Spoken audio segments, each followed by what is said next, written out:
Арнама хош келдиңиздер. Бүгүн казакча ет асыбы.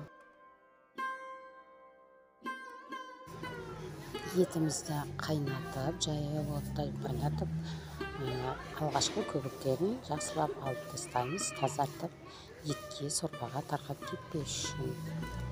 Баяу кайнап жаткан сорпамызга көкөнүчтерибизди салабыз, лавровый лист, пиязымызды, болгарскийибизди, картоп, сабызымызды. Сорпага керемет дәмди береді. Сорпамызды кызартып, кажетті нормадагы тузумузду салабыз.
Етimiz баяу кайнап жаткан кезде енді биз бармактан камырын дайындайбыз. Камырына биз кажетті заттар сүт және еттің сорпасы. Еттің сорпасын алып суытып, сүтке араластырып, туз салып, камыр бастырамыз бір зуала. Камырымызды 2-3 кайтара 10 минутка коюп ийин кандырып, оны жайлап жаямыз.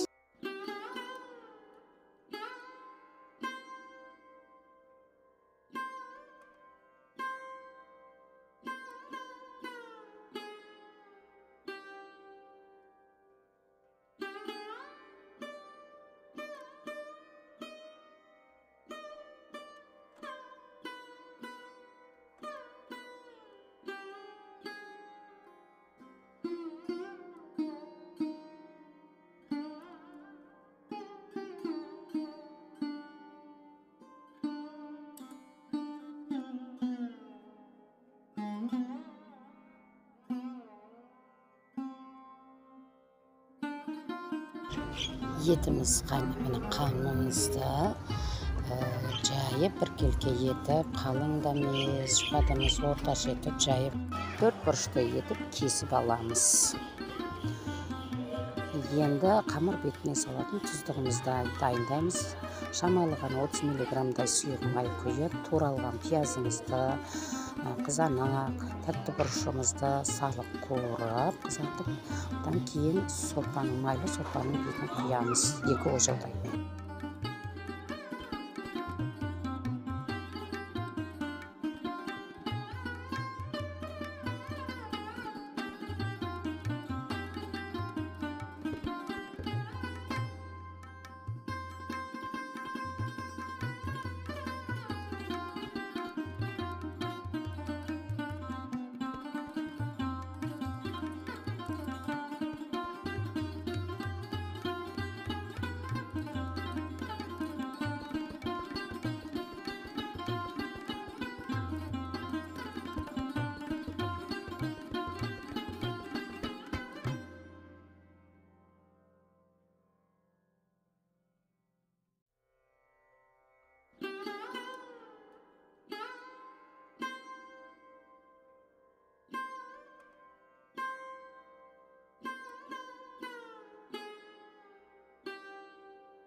Піскен етті шолпының көмегімен алып, ыдысымызға салып, одан кейін сорпамызды қайнатып, дайын қамырымызды сорпамызға салып аламыз.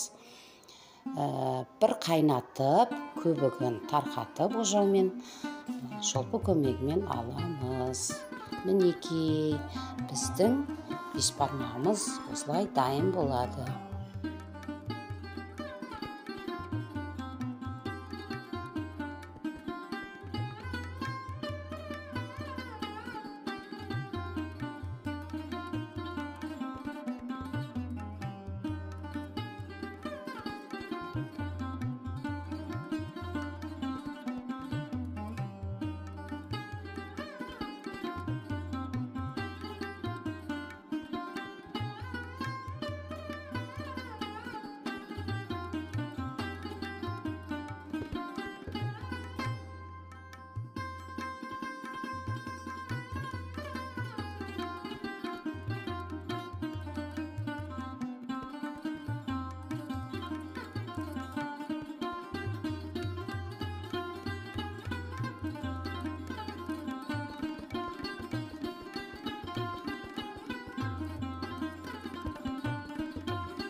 Ет етке, сорпа бетке демекші, бешбармақ сорпасыз жеу мүмкін емес.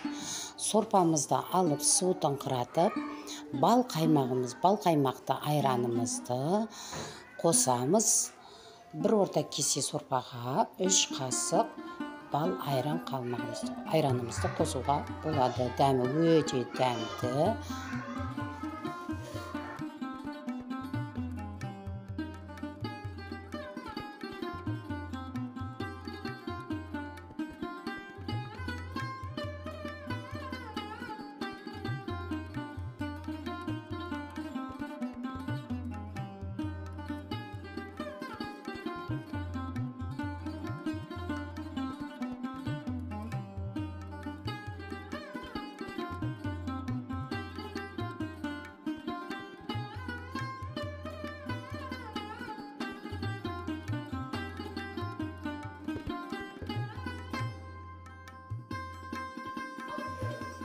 Бүгінгі ет асу рецебім ұнап жатқан болса, арнамды қолдап тіркеліп, лайк басып, комментарий жазуды ұмытпаңыздар.